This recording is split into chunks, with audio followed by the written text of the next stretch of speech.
যুক্তরাজ্যে ultra strength কোকেনের মারাত্মক ঢেউ, মৃত্যু পৌঁছেছে রেকর্ড উচ্চতায়। দলীয় অনুষ্ঠান ও পার্টিতে ব্যবহৃত মাদক কোকেনের সঙ্গে সম্পর্কিত মৃত্যুর সংখ্যা রেকর্ড উচ্চতায় পৌঁছানোর মধ্যেই যুক্তরাজ্যে অত্যন্ত শক্তিশালী বা আল্ট্রা স্ট্রেংথ কোকেনের একটি মারাত্মক ঢেউ দেখা দিচ্ছে বলে জানিয়েছে দ্য ইন্ডিপেন্ডেন্ট। 2025 সালে চেলটেনহাম ফেস্টিভ্যালে যেখানে 2 লাখেরও বেশি মানুষ অংশ নিয়েছিল। দ্য ইন্ডিপেন্ডেন্ট গোপন অনুসন্ধানে বিভিন্ন টয়লেটে পৃষ্ঠ থেকে কোকেনের নমুনা সংগ্রহ করে। পরীক্ষার জন্য পাঠানো নমুনাগুলোর মধ্যে প্রতি 3টির মধ্যে 2টি ছিল 85% বিশুদ্ধ।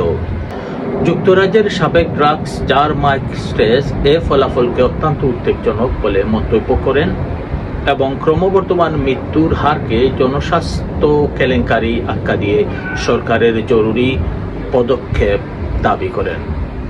আজ থেকে 13 বছর আগে কোকেনের গড় বিশুদ্ধতা ছিল 32%, বর্তমানে তা 80%-এরও বেশি। ইংল্যান্ড ও ওয়েলসে 2024 সালে কোকেন সম্পর্কিত মৃত্যুর সংখ্যা রেকর্ড 1279 জনে পৌঁছেছে। 2023 সালে ইউরোপে মাথাপিছু কোকেন ব্যবহারকারীর হার সবচেয়ে বেশি ছিল যুক্তরাজ্যে।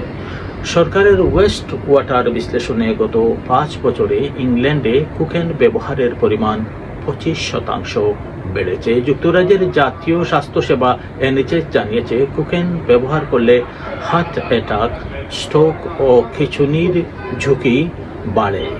আবার কেউ যদি অ্যালকোহলের সঙ্গে কোকেন গ্রহণ করে থাকে তাহলে তা আরও বিপজ্জনক ঝুঁকির সৃষ্টি করে স্বাস্থ্যের, এমনকি মারাও যেতে পারে।